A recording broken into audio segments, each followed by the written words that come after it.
ভোলা বরিশালে কেন সেতু প্রয়োজন? উদাহরণস্বরূপ আজকে সকালের একটি ঘটনা।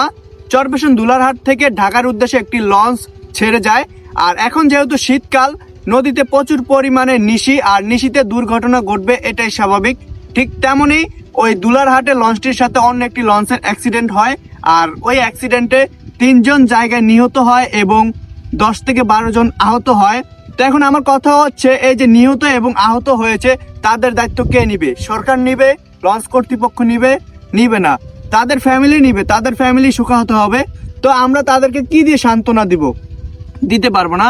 এখন অনেকে আসে কমেন্ট বক্সে এসে আমাকে কমেন্ট করবে যে ভাই তাদের হায়াত শেষ, তারা মারা গিয়েছে। তো এখন আমার কথা হচ্ছে, আমাদের হাদি ভাই যে শহীদ হয়েছে, তাকে যে গুলিবদ্ধ মারা হয়েছে, তাকে যে গুলি করা হয়েছে, তো সেটা কি তাকে মার্ডার?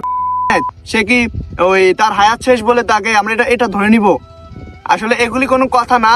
তো আমাদের ভোলা বরিশালে কেন সেতু প্রয়োজন, আশা করি আপনারা এখন পর্যন্ত বুঝতে পেরেছেন।